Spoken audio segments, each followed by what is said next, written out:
அனைவருக்கும் இனிய காலை வணக்கம். 3/3/2026 நலமாக இருக்கின்றீர்களா நண்பர்களே? இன்றைய பதிவில் அபிராமி அந்தாதியிலிருந்து பாடல் 67 ஒரு பகுதியை பார்க்கலாம்.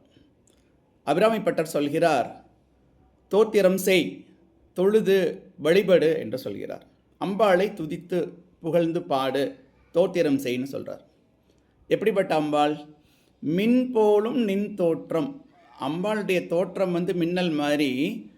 இது நம்ம லலிதா சகஸ்கர நாமத்தில் கூட 107வது நாமாவாக இது வரும்.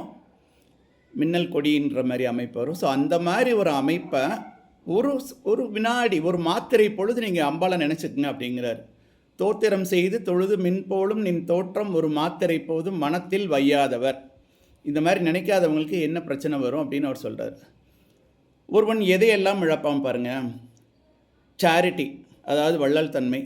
ஃபேமிலி ரெப்புடேஷன், குலப்பெருமை போயிடும். லீனியேஜ், அதாவது கோத்திர சிறப்பு போயிடும். லாரல்ஸ் டியூ டு எஜுகேஷன், கல்வி போயிடும். வர்ச்சியூஸ், குணம் போயிடும். இதெல்லாம் போயிடுச்சுன்னா இவ்வளோத்தையும் இழந்த ஒருத்தனுக்கு பொதுமக்கள்கிட்ட என்ன வரவேற்பு இருக்கும்? அதனால் அவன் ஃபைனலாக he will peg for love, affection and food. அன்பு, பாசம், உணவு இவற்றிற்காக அவன் வீடு வீடாக போக வேண்டியிருக்கும். எதுக்காக இழக்கிறான் இவ்வளோத்தையும்? இறை சிந்தனை இல்லாததால். மின்போலும் தோன்றும் அபிராமியின் தோற்றத்தை தோத்திரம் செய்து தொழ வேண்டும் என்று அபிராமி பட்டர் சொல்கிறார். இப்போ இந்த பாட்டு தோத்திரம் செய்து தொழுது மின்போலும் நின் தோற்றம் ஒரு மாத்திரை போதும்னு ஆரம்பிக்குது. நீங்கள் பாருங்கள், தேடி பாருங்கள் இந்த பாட்டை. இதில் நல்ல அர்த்தங்கள் இருக்குது.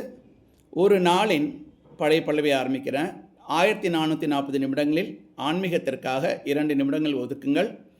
at 2 minutes _religious_talk.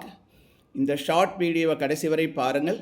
என் சேனலை சப்ஸ்கிரைப் செய்யுங்கள் என்று கூறி நன்றி சொல்லி வணக்கம் சொல்லி வருகிறேன். வணக்கம்.